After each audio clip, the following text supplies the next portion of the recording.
Alright, Adam, why don't you tell us about the time you lost a foreign exchange student? Right, I'm not gonna mention any names. This bit. I don't. Yeah, it'd be way too easy for somebody to be like, yeah, no, I'm just gonna go ahead and Google this right now. No, oh look, there they are. Yeah, no. Alright. So, uh, Brad, I've had 4 foreign exchange students in my life. All right. 4. Yeah, He's only lost 3 one. boys. Yeah, 3. No, I mean, if you're really looking at it, I've lost 2, but one just decided to go to another family. 2 out of 4 ain't bad. That's a 50%. That's a 50% rate. We're good. So, during this time, we had 2 foreign exchange students at the same time.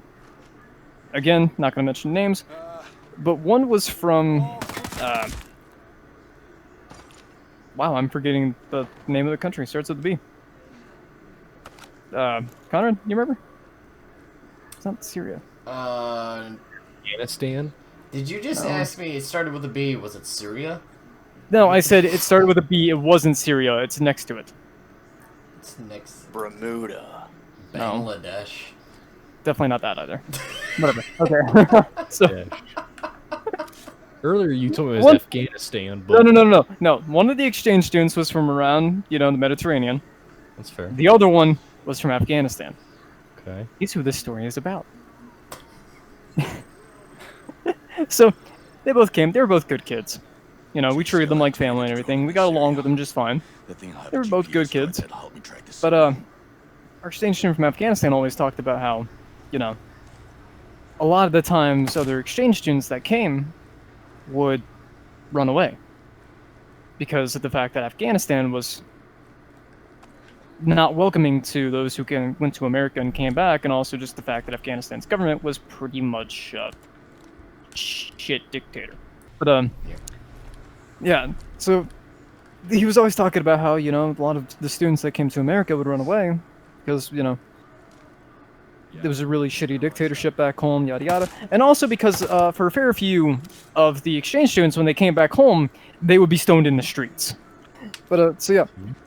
He talks about, how, the students would have problems if they went back home after being exchange students in America, and we're like, oh, that's bad, that's a problem and everything. Yeah, I'm over this. But we couldn't really help, whatever. He was good in school and everything. He was a part of FFA. Every year, there is the International FFA Convention in Indiana. And it was decided, since, he was an exchange student, he wouldn't be able to ever go again, he should go that year. What we didn't know is that, the other 19 exchange students from Afghanistan had also all gone into FFA and were going to the International FFA Convention. So, they've been there for, 3 days in Indiana. Stay right next to ours. And we get a phone call from his FFA teacher at, 10 o'clock at night.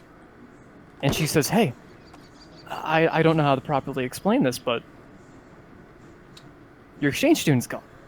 She said, same. And my dad's like, what do you mean he's gone? She's like, he's gone, he's missing. We think he's been abducted. And my dad's like, no, there's no way in hell he's been abducted. And, we're all like, what do you mean, Dad? And he's like, there's no way in hell he's been abducted. And teacher's like, why else would he be missing? He's like, he's talked before about the fact that he might get stoned if he went back to Afghanistan, so best bet he ran away. And, yeah, that's true. My dad goes, is there any other exchange students from Afghanistan there? And, the teacher's like, well, yeah. And good dad goes, are any of them missing? And she goes, all of them. And he's like, yeah, right, so he's missing. He ran away. So, the cops pull up about another hour later, and they're like, hey, I just wanted to let you know that, exchange student you sent to Indiana has been labeled as a missing persons case. And we're like, yeah, we know. He's like, do you know any information about it? And we're like, no, not at all. Except for the fact that he ran away. Not at Why do you all. know that? No. The simple fact that if every other Afghanese exchange student has, gone at the same time, they fucking booked it. That's how. He's like, well, do you mind if we check his room? We're like, no, fuck off, get out. So, that So, you know, that pretty much started, like, our, the local police department hates us thing. So, you know, we went up and we checked out his room by ourselves and found out that, you know, a lot of his important shit was missing. Wasn't his stuff in his school locker also missing too? Like cleaned Yes. out? Everything important was gone. That motherfucker pretty much came into my house with like 3 suitcases, and like 2 of those were non-essentials, and he left with the one that was full of essentials. Fantastic.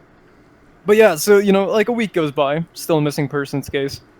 2 weeks go by, still a missing persons case. 3 weeks go by, my dad gets an email, and it's like, "Hey, this is so-and-so, you know, exchange student. You can contact me at this number if you want to talk." And it's like, okay, yeah. So we get a hold of him, and we're like, Let's "So, go. are you okay?" He's like, "Yeah, I'm fine." And he's like, "Great. Where are you?" He's like, "Oh, I'm in Canada." Okay.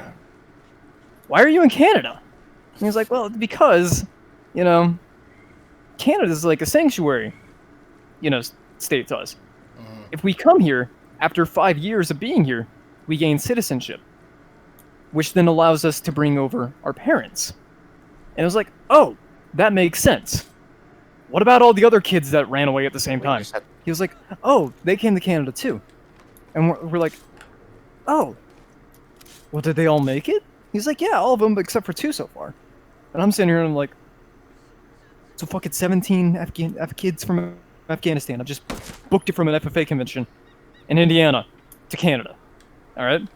And we're like, "So you guys have been planning this for a while then?" He's like, "Yeah, of course." We're like, "How long have you been planning this?" He was like, "Oh, we were planning this before we left Afghanistan." And it's like, "Oh, okay, that's a long-running plan then." I was like, "Okay, so why are you telling us this?" And you know, he's like, "Well, because you guys were really good to me, and I really like spending time with your family, and I figured I shouldn't just leave you in the dark about this." And we're like, "Oh, well, thanks. It's awesome. I appreciate it. You know, we're gonna have to tell the police." And he was like, "Oh, it doesn't matter. We're already in Canada. You can tell them it's fine." You could tell anyone. It doesn't matter. We're in Canada. We don't give a shit. It was like, "We're already in Canada. They can't do anything to us." It was like, "Okay." Nice try, but I built up an immunity. So, oh god, shut up. Go on. Yeah, but no, we're not fucking just. So you know, he's in Canada now, with the other like 19 exchange students from Afghanistan. And there was a fucking like countrywide manhunt for like 2 weeks before it was like slowly wound down, and then it stopped after we let the authorities know that yeah, hey, they're all those kids are in Canada, and the ones that aren't in Canada are still gonna be in Canada. Right, no, so a couple of years later, because we kind of like dropped off contact with him. Like, he friended my parents on Facebook and everything, but we just hopped off contact. A couple of years later, at about Christmas time, we get a message from a rich Goldman, and it says, "Hey guys, Merry Christmas." And we're sitting there like, who the fuck is Rich Goldman? Who the fucking names themselves Rich Goldman? Whose parents does this? So, you know, we sent a message back. Because we checked the profile and everything, and you couldn't really see any pictures, and the guy that we did see in the pictures didn't look familiar to us at all. And we're like, "Hey, thanks, but who the fuck are you?" And he's like, "Oh, it's me, your exchange student that ran away 4 years ago." And we're all just kind of like, "Oh, Didn't he get like okay." fucking jacked? He got jacked all out. Well, I mean, considering the fact that our other exchange student was a fucking MMA fighter, yeah, that's where he got his inspiration from, too. Oh no. Yeah, no, he got jacked to high on, and we're like, "Okay, so your name's Rich Goldman now?" And he's like, "Yeah." And we're like, "Cool. Why?" And he's like, "Well, because I want to become rich." And we're like, "So, okay, I understand, but why name yourself Rich Goldman?" He's like, "Well, because that gives me every single time I have to write down my name, or I see my name, or somebody says my name, it reminds me of what I want to be." And we're like, "Okay. You do you, mate." Oh shit.